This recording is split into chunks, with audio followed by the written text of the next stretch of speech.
So let me start with the human circulatory system. Of course, our vessels are arteries and veins. These are defined as whether the blood is coming out away from the heart is called the artery, and towards to the heart is called the veins. And this is an interesting comprehensive one I want to go through with you. We have a heart, and heart pumps out of blood, and they can go to here as a head and neck, so this part.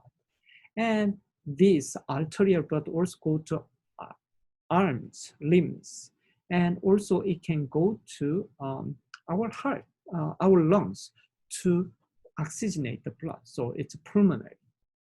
And interestingly, the heart sending out the blood, but the heart muscle is one of the most hard-working organ in our body, because 24 hours, 7 days a day, 365 days, it's always working. So that heart muscle have to be fed well by oxygenated blood from the heart. It goes back into the heart, and that's called coronary arteries. So it feeds the heart muscle as well. Let's see another part. Heart goes to our trunk, and heart arterial blood goes to our liver, called hepatic artery, and which we already discussed before. And another one goes to splenic artery, and also it goes to the portal vein. And you see, portal vein is, this is guts. Guts, that venous blood contain a lot of nutrients from our food, goes collected as a portal vein and go parallel with the hepatic artery in the liver. That exquisite structure make them mix together in liver sinusoid. And then those will collect into the central vein, and that drainage is called hepatic vein. So another one we haven't talked about yet, but it's called to kidneys. It's called the renal arteries, and that has specific glomeruli. And you know, from the organ, when it comes into the organ, it's called afferent. And from there outside, like an exit, is called efferent arterioles. And also some goes to our pelvis and goes to our legs. And these are collected and eventually into the heart, especially right atrium. So let's take a look, distinguishing between arteries and veins.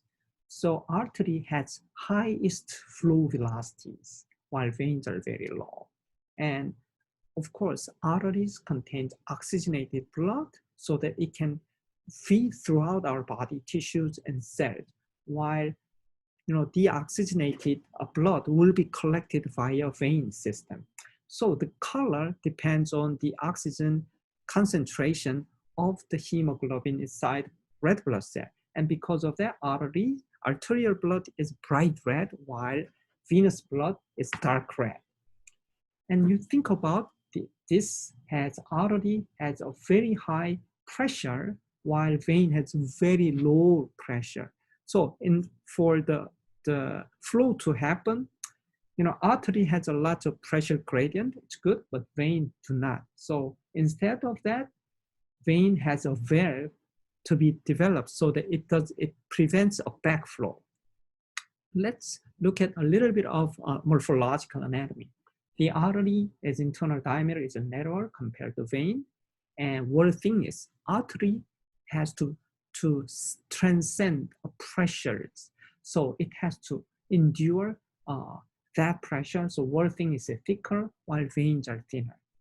And of course, because of that, the thick wall contains lots of muscles, and so it's more stronger than vein. But distensibility, which is how much it expands or swell, that capability, veins are higher.